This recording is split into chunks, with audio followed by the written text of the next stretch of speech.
The warmth in our home had long since faded, replaced by a silence more cutting than any spoken words. I had always trusted her, Elena, my wife, my supposed partner through every storm. Years of shared memories, whispered dreams beneath starlit skies, promises exchanged in moments of tender vulnerability, nothing but illusions built upon deceit. Tonight I would shatter it all. Her laughter used to be my favorite sound. Now it grated against my nerves, a taunting echo of the lies she told. I sat in the dim glow of the study, fingers curled around a glass of bourbon, the burn in my throat doing little to quench the fury simmering beneath my skin. My world had already crumbled weeks ago, but she didn't know that yet. Not completely. I had seen them. Not by accident, not by some cruel twist of fate. No, I had sought the truth when instincts whispered warnings I refused to ignore. Hotels, hidden messages, stolen moments when she thought I was too busy to notice. And him, Daniel, a name that now carried the weight of my vengeance. Every touch she had given him, every sigh she had let slip past her lips, every moment stolen from our marriage. I had documented it all, painstakingly. Now she would watch as I unraveled the life she built with my name. The front door creaked open. Her heels clicked against the marble floor, a sound that once signified homecoming, now nothing more than an omen of her unraveling.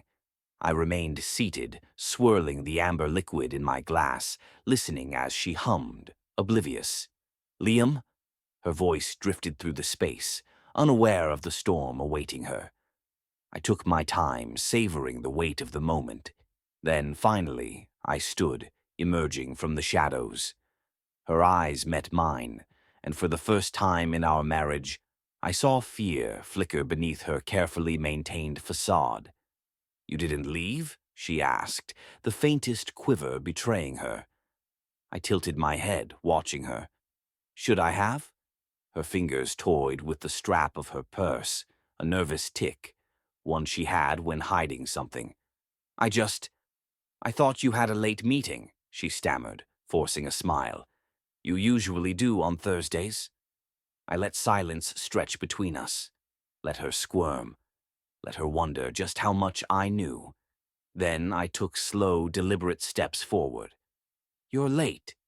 Her lips parted slightly before she recovered. "I got caught up with a friend." The lie was almost insulting. "A friend?" She nodded too quickly. "Yes." "Daniel?" The blood drained from her face.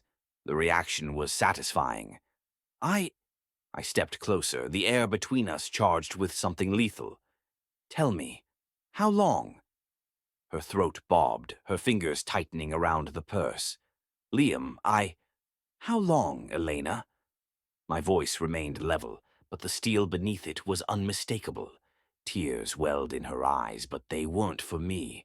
They weren't for the destruction she had caused. They were for herself, for the life she knew was slipping from her grasp. 6 months.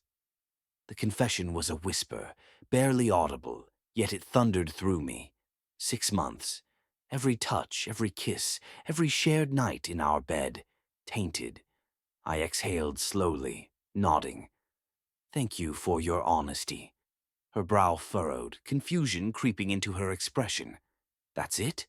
I smirked, setting my glass down with measured precision. "Oh, Elena, you misunderstand." Her breath hitched as I reached into my pocket, retrieving my phone. With a tap, the screen illuminated, images, videos, damning evidence compiled with meticulous care. Her expression crumbled as she registered the proof. "Liam, please." I silenced her with a look. "You don't get to beg. Not after this." Her hands trembled as she reached for me, but I stepped back, denying her the privilege of touch. What are you going to do?" I chuckled, a sound devoid of warmth.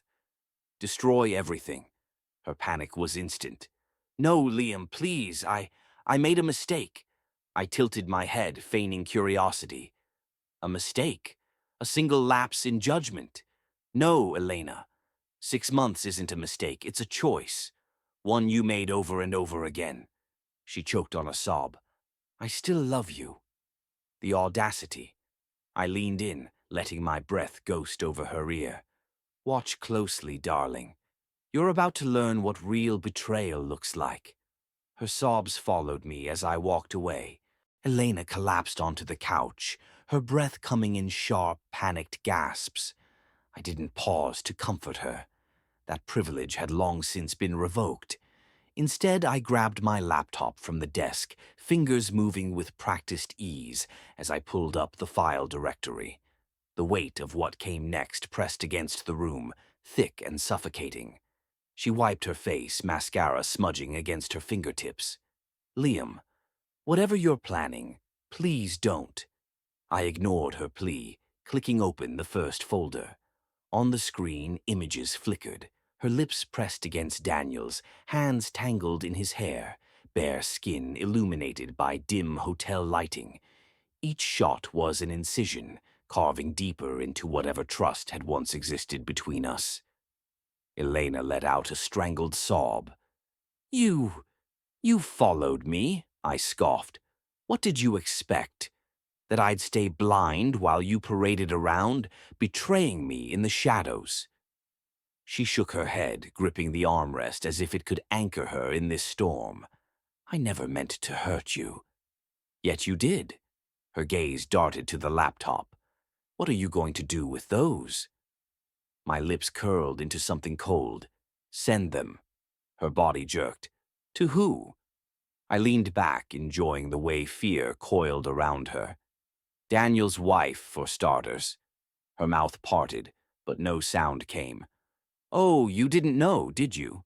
I let out a humorless laugh. Your perfect little lover has a wife of his own.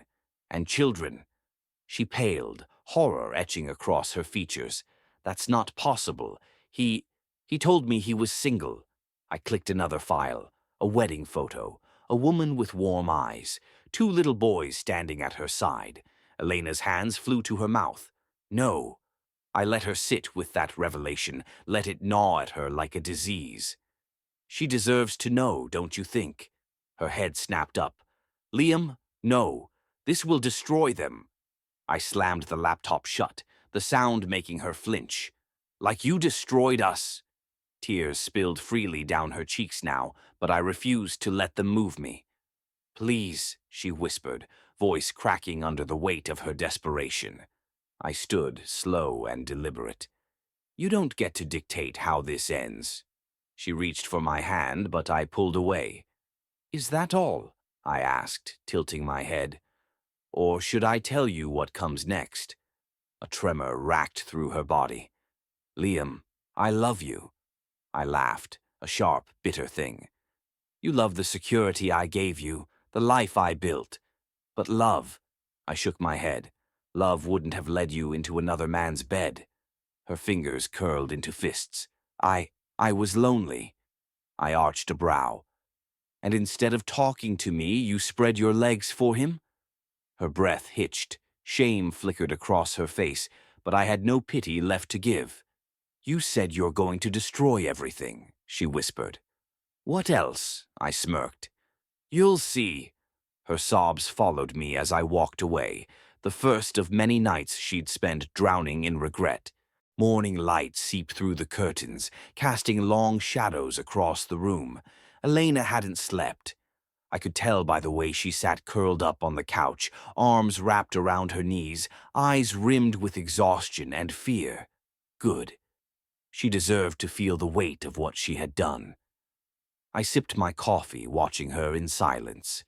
Every movement, every shallow breath she took was filled with the kind of tension that came only when someone was waiting for the axe to fall. She should be scared. She had no idea just how far I was willing to go. Her voice finally broke the silence. Did you send them? I tapped my phone screen, flipping it toward her. The message thread was still open. Daniel's wife had already responded. Are you sure? I hadn't answered yet. Not because I had any doubts, but because I wanted Elena to see the moment before her world collapsed. She leaned forward, eyes darting between the screen and my face. "Please," she whispered, "if you do this, you're not just hurting me. You're ruining them, too." I tilted my head. "And that concerns you?" Her throat bobbed as she swallowed. "I never wanted to destroy a family." I laughed, sharp and hollow. "Then maybe you should have kept your legs closed." She flinched like I had struck her. "Good." I lifted the phone again, fingers hovering over the keyboard. I could end this woman's blissful ignorance with a single sentence. Let her know her husband was a liar, a cheater, that the man she trusted had spent the past 6 months tangled in my wife's sheets. Elena moved faster than I expected, lunging across the room, reaching for my hand. But I was ready. I stepped back, letting her fall to her knees at my feet. "Liam, don't," she sobbed, gripping my leg. "I'll do anything. Just don't." I looked down at her, feeling nothing but disgust. "Anything?" She nodded frantically, desperate. "Yes, please, just tell me what you want." I crouched, leveling our gaze. "I want you to suffer." A sob tore from her throat. I smirked, rising to my feet. "And you will." Then, without hesitation, I typed the message. "Yes, I have proof." And I hit send. Elena's scream shattered the silence. Elena crumpled onto the floor, sobbing as if her world had ended. Perhaps it had. But for me, this wasn't an ending. It was a beginning. A long overdue rebirth from the ashes of betrayal. I stood over her, watching as realization settled into her bones. Every lie, every whispered deception, every stolen moment with Daniel had led her here. And now, there was nothing left to hide behind. My phone vibrated in my hand. Daniel's wife had responded. "Please send everything." I exhaled, feeling an odd sense of peace wash over me. I wasn't just setting myself free. I was giving someone else the truth they deserved. I tapped the screen, attached the files, and hit send. The weight pressing down on my chest for months lifted as the message delivered. Elena looked up at me, her tear-streaked face contorted in agony. "Liam, what happens now?" I studied her, searching for the woman I had once loved, but she wasn't there. Maybe she never had been. "I'm leaving," I said simply. Her eyes widened. "What? No! Liam, we can fix this." I chuckled, shaking my head. "There's nothing left to fix, Elena." She scrambled to her feet, reaching for me. "Please, I'll do anything. I'll cut him off. I'll go to therapy. No." My voice was calm, steady, unwavering. "You don't get to rewrite history." She sobbed harder, but I was past the point of caring. I walked past her, heading toward the staircase. Every step felt lighter than the last. I had packed my bags the night before, knowing exactly how this would play out. Elena would beg. She would promise. She would say anything to make me stay. But there was no future for us. I reached our bedroom, grabbed my suitcase, and turned for the door. When I stepped into the hallway, she was waiting. Her arms were wrapped around herself, her body trembling. "Liam," her voice cracked, "I love you." I met her gaze, searching for sincerity. Maybe she did love me in her own selfish way, but love wasn't enough. Not after everything. I sighed, my grip tightening on the suitcase handle. "Then you should have thought about that before you let someone else touch you." She broke again, falling apart right in front of me. I didn't stop. Down the stairs, out the front door, into the fresh morning air. I had wasted years believing in a love that never truly existed. But now I was free. I tossed my suitcase into the trunk of my car and slid into the driver's seat. With one last glance at the house I had once called home, I turned the key in the ignition. And as I pulled away, I didn't look back. For the first time in a long time, I was finally moving forward.